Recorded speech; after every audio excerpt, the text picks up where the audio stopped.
თავისუფლება საქართველოს სიყვარულისთვის უკანონოდ დაპატიმრებულებს 15 იანვარს იფიცება სრულიად საქართველო.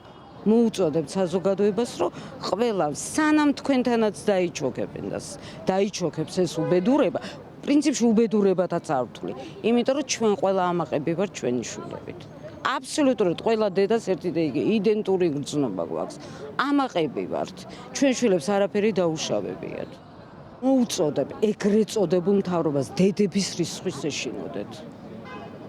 დედები ძალიან გამწარებული ვართ, მით უმეტეს როცა შვილები უდანაშაულოდ სხედან ციხეში. ეს ჩვენთვის ძალიან რთულია. თუ დამნაშავეც რომ იყოს სასამართლო სამართლიანი ხომ გვინდა? და ტყუილად არ ვამბობთ, ეს ფრაზა არ არის მარტო ფრაზა და ვყვირით.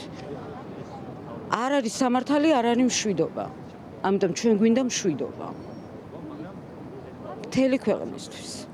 ჩვენი შვილები დღეს ივანიშვილის არალეგიტიმური რეჟიმის მძევლები არიან, მათთვის გაუქმებულია სასამართლო და სამართალი, მათი დანაშაული ის არის, რომ ქართველი ხალხის ნება და არჩევანი დაიცვეს ივანიშვილის პირადმა კრიმინალებმა ჩვენ შვილებზე იძალადეს, აწამეს, დააპატიმრეს, ეს ჩვენთვის სასჯელიცაა და პატივიც. საქართველოს დამოუკიდებლობისა და მომავლის დასაცავად პროტესტზე გამოსული 100,000-ობით პატრიოტთა შორის ჩვენი შვილები იქცნენ გმირებად. ჩვენ ვამაყობთ მათით.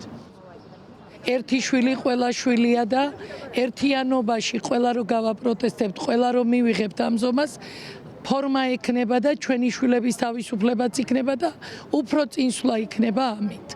მე ამაში ძალიან ვარ დარწმუნებული და ვისაც ხელეწიფება, ვისაც შეუძლია, აი როგორც დედა მუხმოდრეკით ვევედრები, რომ ეს 3 საათი ყველამ გაიჭიროს ხვალ და ჩვენ გვერდით დადგეს სუხველა.